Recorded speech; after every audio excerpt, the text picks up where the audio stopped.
what set up the main event, LA Knight and CM Punk, war of words.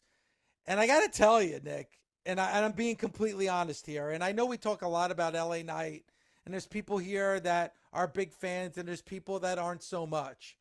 I'm kind of in the middle, Yeah. but I'll tell you what, I loved it when he ate that super kick last night. It was time to shut up LA Knight, and that's exactly what Jey Uso did. Here's why it was extra great to me. Because when it was time to shut him up, because I've reiterated this so many times today, but yesterday's show had this in so many segments. It wasn't the I deserve to be champ, you don't, you suck. What it was, LA Knight was putting so many positives on everybody. It is the oldest go-to psychology in the world. If you call Dusty a fat old man and you lose, you lost to a fat old man. If you call Dusty a fat old man and you win, you beat a fat old man. You never ever do that. So there's always some kind of little compliment sandwich that you throw in because you're like, hey, you're one of the greatest of all time, but you've been pinned by Seth. I haven't, blah, blah, blah. But you also got in, hey, you've been focusing on being a father much more than being a wrestler or a champion. And that's not a bad thing. Like to really have those caveats in there, make it's not being full blown black and white. Like it was time to shut him up, but he was saying factual things and not totally being a dick about it. But it was really good. It let everybody know, hey man, you're more focused on being a husband than a champion. And you know what? It sure as hell seems that way for Punk at the moment. And it's LA Knight going, the guy who's constantly coming out going, I'm attempting to be the champ. Yes, I've never been the champ. That's a dig. You got his ass. But after that, you go back and forth, and it's like, yeah, I respect you, blah, blah, blah, whatever. But to have the different interactions with people who have different problems with each other while also LA Knight staying a good guy, but a good guy that needed to be shut up at the right time, and he got it. He got what was coming to him, but not as a heel. There's such a nuance there. Like I'm just happy it's not the way it was 10 years ago where you had to go, you suck, I don't care, I should be the champ. Instead of we get real life locker room arguments and nuances and digs that aren't just for dig's sake, but they make sense. Yeah, Nick, you're right. It made perfect sense because they were spitting out facts. Yeah, CM Punk has looked distracted. Jimmy and Jey Uso have not been on the same page. And LA Knight has never won a world championship. So everybody had a right to the digs that they were making. But the point is here are these guys that the fans love. Fans love the Usos. The fans love CM Punk. And the fans love LA Knight. You're now actually trying to get them to choose. And ultimately, who are they going to choose? Are they going to choose Jey Uso? Are they going to choose LA Knight? Are they going to choose CM Punk? Are we going to see Jey Uso turn heel? Are we going to see LA Knight turn heel? Do they need to turn heel? Like again, like I love what we're and there's Roman on the outside stirring the pot of the whole thing. It's beautiful. It really is. One extra great point that you just said. Do we need anyone to turn heel? You truly don't. Now it could lead to one of them breaking down, and maybe that is something, and maybe LA Knight finally turns on someone and he makes eyes at Roman or something. There's something special there. But right now and at any point, you do not need anyone to turn because they all have a genuine gripe towards the title. They have a right to be out there. They've backed it up in the ring with their words and their matches.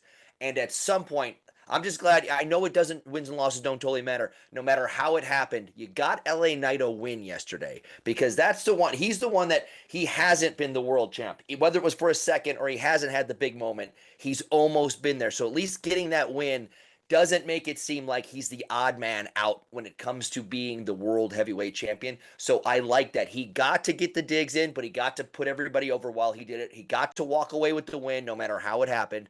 And he got kicked in the face. So you don't need anyone to go anywhere. You just turn it up another notch while everybody has their legitimate gripes.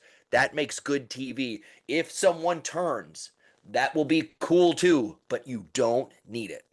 But I like the fact that Punk and LA Knight got the win. Now, I usually hate when they throw two singles wrestlers together and have them go up against an established tag team. And there's no better tag team than Jimmy and Jey Uso.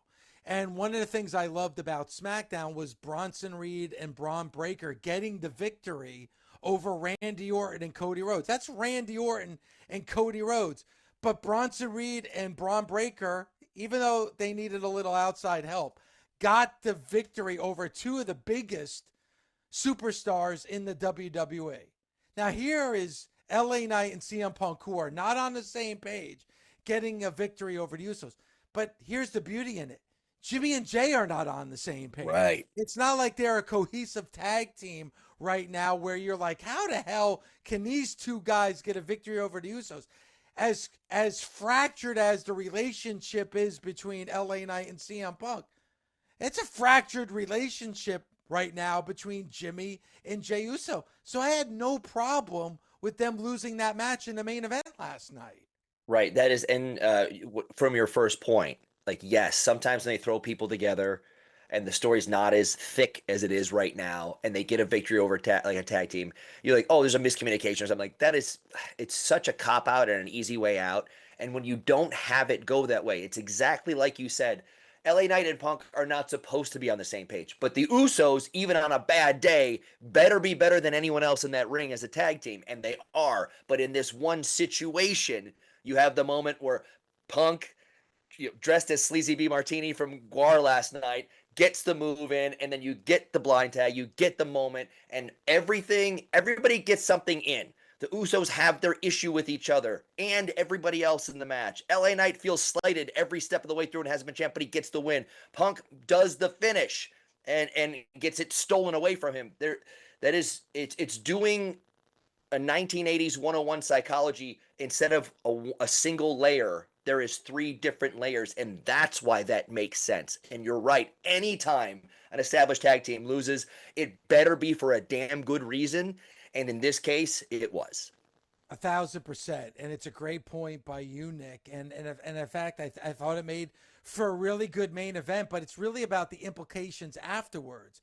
And here's the best part about it is what we saw happen in the main event of a go-home show for a pay-per-view has nothing to do with the pay-per-view that we're going to see on Saturday. And listen, I will say Monday Night Raw did a fantastic job of selling you. Just along with I thought SmackDown on Friday did a great job of selling you on Crown Jewel. Raw did an even better job of selling you. But here we are talking about the final segment and the main event. And really the players, the Usos, like that's nothing for what we're going to see at Crown Jewel. None of them are even booked, on right? Saturday. Yeah. That's and by the way, it's pretty wild. Like, think about that. I mean, if you don't think about it, let it happen, that's fine too. But thinking about how that has no bearing in theory on immediately happening at Crown Jewel, that is such a difference when it is the main event, and not just the main event that they've announced in the past or just said that that's the show. We led to it from a speaking segment that said, now this is going to happen. So even that could have been thrown together, but there was a story to it, and that an intra-week Raw story main events the show, even though, exactly like you said, it has no bearing on wins and losses or the matches for the big Crown Jewel coming up in a few days. Yeah, it's pretty crazy, but like the WWE wants to get you ready for Saturday, but they want you to look beyond Saturday. We got, right. Listen, and I know a lot of people have been talking about the ticket prices and a lot of people talking about the apps and everything. Well, here's the good news on that side. When you ask for that, then you got to give a great product in return. You got to give people a reason why, hey, I'm going to pay this much to go, or I need to get this app to watch this. So like the WWE and Nick, you know this, usually I always called it the fall of the fall. Like, October, the end of September, October, early November is usually like, 7 or 8 weeks of kind of a lull when it comes to WWE programming. You can't do that now. If you're right. the WWE, you gotta have your foot on the pedal all the time. And last night I think showed that they are willing to put their foot on the pedal all the time. Right. And they're willing to do so all the time, but it doesn't always hit. And the stories aren't always continuous and dropped in. But man, I'm telling you, last night, me being forced to watch, I was impressed with how so many storylines bled into other ones, and not just for the sake of being there, actually tying into long-term story and short-term, and even like we said, just a raw story that has nothing to do with Crown Jewel. So they really put the pieces together. It's not always this great, because I've watched, when I was forced to watch a couple months ago, I watched it start to finish and was just waiting for I go, this is such a long show, and there was only 4 matches, and they didn't seem to have any bearing on anything coming up. And in this case, this was night and day. Every story bled into another one, and not just forcedly so, because it made sense.